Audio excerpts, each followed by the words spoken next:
farmácia? A la farmácia, sí. ¿Y alguien ya compró medicamentos en la Comabe, en el Barrio Lindo? Allá hay. Hay unos medicamentos chinos que vienen, sabe Dios de dónde, que se compra más barato.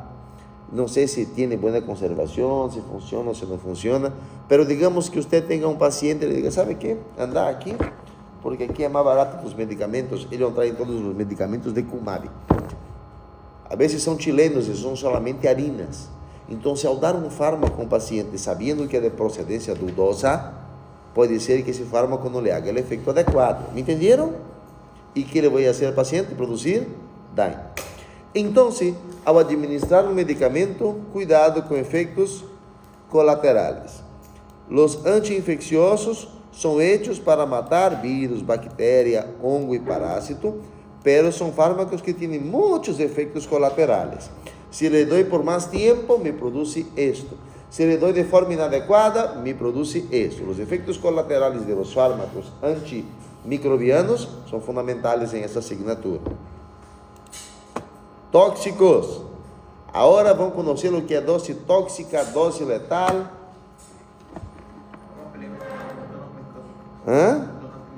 Principalmente de los antimicóticos.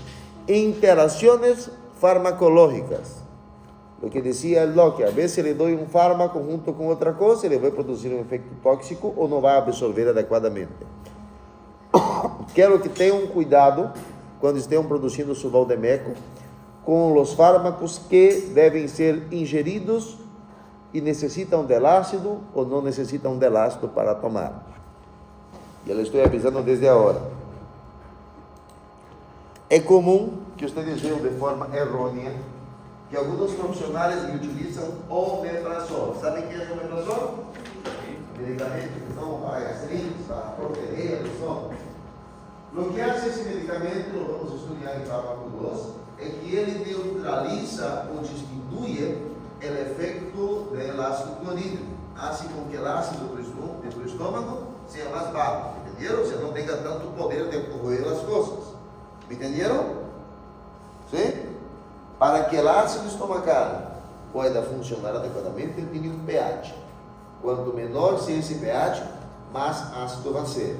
Quanto mais ácido esteja no estômago, mais vai conseguir corroer, destruir, desintegrar todo o que você come, certo? Em certas situações, o paciente desenvolve algo chamado gastritis. E essa gastritis é uma irritação da mucosa gástrica, e o que faz esse ácido é empeorar mais a coisa. Então, o que lhe dão a alguns pacientes é justamente omeprazol ou outros fármacos similares para proteger o estômago desse paciente em caso de uma gastrite. Me entenderam? Só que se você utilizar esse fármaco por muito tempo, impotência sexual, Alzheimer, demência, câncer e anemia podem ser produzidas. Por quê? Porque existem nutrientes que necessitam de ácido clorídrico para que possam ser absorvidos. Me entenderam? Por exemplo, se estou tomando sulfato ferroso, necessito da vitamina C. Ou necessito de algo ácido aí para ajudar a absorver. Me entenderam? Sulfato ferroso é hierro para anemia. E se eu não tenho o estômago com demasiada quantidade ácida, não se vai absorver adequadamente. Me entenderam? Sim? E de aí outros problemas mais. Às vezes recebem um paciente e o que faz o médico é dar-lhe uma receita de amoxicilina mais omeprazol, mais ibuprofeno. E lhe hace isso supostamente para proteger o estômago do paciente. Pero a amoxicilina necessita de ácido ou não para ser absorvido? Porque se necessita de ácido, ao dar isto, le vou inactivar o efeito, vou fazer com que seja menos poderoso o medicamento que ele estava receitando. Me entenderam? A isso me refiro interações medicamentosas, que era sinergismo, ¿se acuerdan? Quando um fármaco é compatível com o outro, quando os dois trabalham juntos, e que era antagonismo, quando um neutralizava o efeito do outro. Cuidado, porque aqui esse sinergismo e antagonismo me pode resultar em um paciente sano ou um paciente muito complicado, porque em essa pelea entre nós e os gérmenes siguen ganhando, porque são capazes de desenvolver resistência. são capazes de desenvolver uma forma de vencer os antibióticos.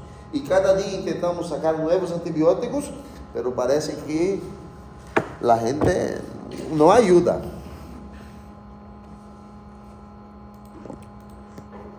¿Se acuerdan de ese elemento que el paciente tomaba su fármaco y esa droga ingresaba al cuerpo del paciente, iba a la parte del estómago y ahí en el estómago el ácido clorhídrico se encargaba de separar lo que era excipiente y lo que era producto químico? Por ejemplo, le daba una molécula de paracetamol y ese paracetamol tenía una parte que lo revertía, ¿no? Y esa parte que revertía tenía en su interior el principio activo.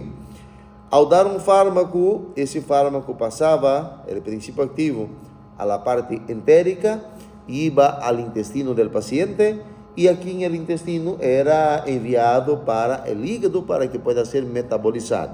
En otras palabras, para que un fármaco que estaba inactivado pudiera ser activado para hacer su efecto.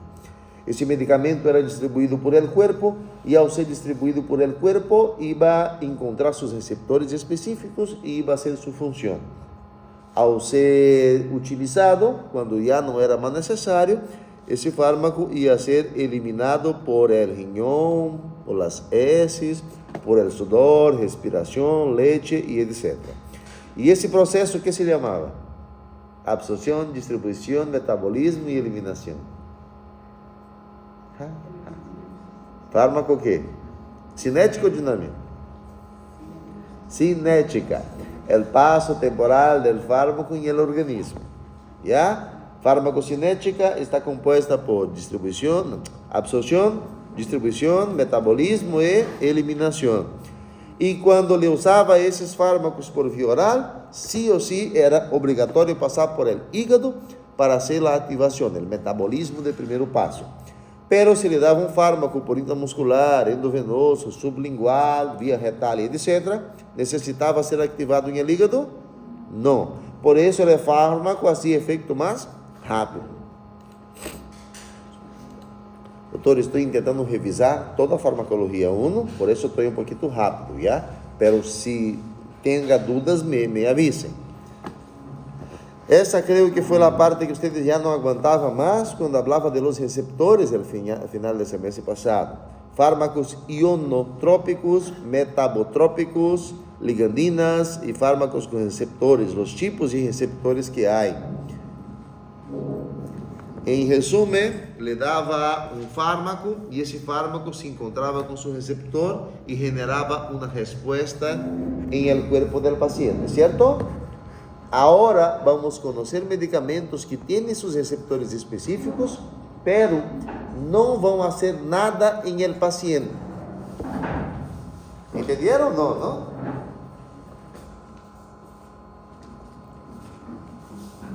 Aqui tenho um Juancito.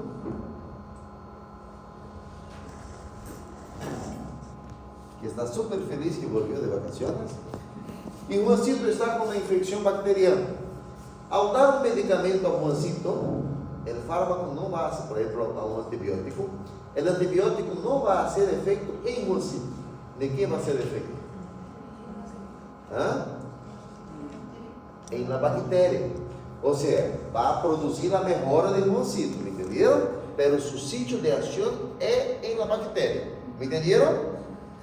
Por exemplo, les voy a hablar de um fármaco que é o cotrimoxazol. ¿Conocen? El cotrimoxazol é um fármaco antibacteriano fundamental e seu mecanismo de ação é bloquear a síntese de ácido fólico. ¿Escucharam falar alguma vez de ácido fólico? ¿Escucharam? Porque o corpo de nós necessita ácido fólico. Pero se dou esse fármaco, vai afetar minha produção de ácido fólico? Não. Vai afetar de la bactéria, porque suas características de los receptores de ela são diferentes de um ser humano. ¿Me entenderam? Todos entenderam isso ou não? Entendeu? Se lhe dou um fármaco que vai paralisar para que o germe não consiga comer mais e lo vai matar estático aí, esse fármaco ingresa al cuerpo del ser humano. Va por vía oral o por la vía que sea y es distribuido en el cuerpo. Llega hasta donde está la bacteria o el germen y no va a hacer efecto en el paciente. Va a ingresar dentro de ese germen. ¿Me entendieron? Es como si Juancito tuviera... ¿Ven esa pepita negra ahí? ¿Ven aquí? ¿La pepita negra? No. Por eso, no conseguimos ver las bacterias también en Juancito. Entonces, ingresa al cuerpo de él, es absorbido, distribuido hasta llegar aquí y se elimina el germen. ¿Entendieron eso? ¿Alguien no entendió? Última chance. Dole una, dole dos. Listo. Doctor, ¿por qué me aplacé? Les mencionaba también que al administrar un fármaco, varias vías de administración puede utilizar, y si le doy por vía endovenoso, full absorción, efecto mucho más rápido, pero hay que tener mucho cuidado con esto para usar una técnica adecuada.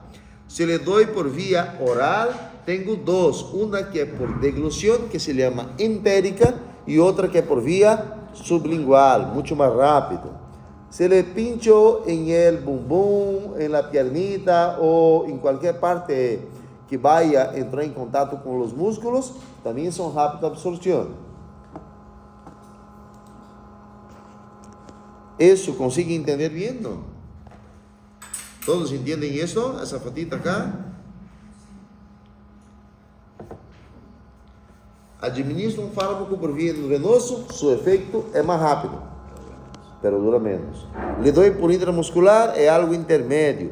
Le doy por vía oral, tarda hasta que puede ser su efecto, pero normalmente están por un largo tiempo a disposición en el cuerpo. ¿Me entendieron eso, no? Los que no sobrevivieron en fármaco 1 conmigo, si no conozcan esas vías, saquen su fotita. Los que pasaron conmigo ya saben. Vías de administración: oral, parental, rectal, inhalatoria y tópica.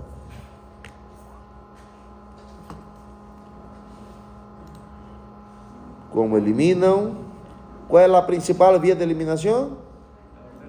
Renal, ¿no? ¿Saben esto? Que era cinética, el efecto del paso temporal del fármaco en el cuerpo. Y farmacodinámica, el efecto del fármaco en el cuerpo. ¿Necesitan saber eso decorado? No. Pero necesitan saber qué es farmacocinética y qué es farmacodinámica de cada uno de los fármacos que vamos a estudiar. ¿Se acuerdan de esto? ¿Cuál es la función del paracetamol? Analgésico y antipirético. Eso es su efecto, su función. ¿Y qué está diciendo ahí? Inhibe la síntesis de prostaglandina. Ese es el mecanismo de acción para producir ese efecto. Una vez más, ¿para qué sirve el paracetamol? Para dolor y para fiebre. ¿Y cómo él hace eso? Bloqueando la síntesis de prostaglandina al bloquear la COX-1 y bloquear la COX-2. ¿Me entendieron? Entonces, su farmacodinámica es, o mejor diciendo, su mecanismo de acción es. ¿Me entendieron? Farmacodinámica o mecanismo de acción tenga como lo mismo prácticamente, que es cómo actúa el fármaco. ¿Me entendieron? Y como digo, cómo actúa el fármaco, ¿qué hace cuando él actúa? Produce eso y eso. ¿Me entendieron? Efecto de la amoxicilina, ¿cuál es? Destruir la pared de las bacterias. Ese es su efecto. ¿Y su mecanismo de acción? Va a sustituir la proteína no sé qué para cumplir dicho efecto. ¿Me entendieron? Les voy a pasar esas informaciones este semestre. ¿Se acuerdan de eso? Lo siento, tienen que saber de nuevo. ¿Quién no sabe de eso? Doctores, los que no fueron míos, ¿saben esto?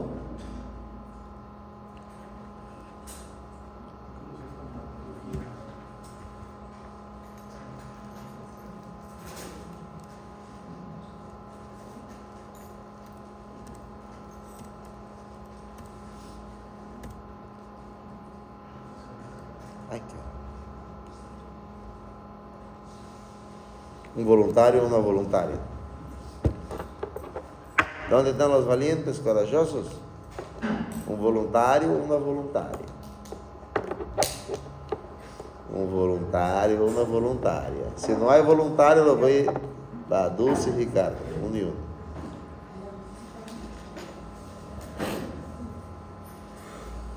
¿Explican bien? 3 puntos, 3 puntos.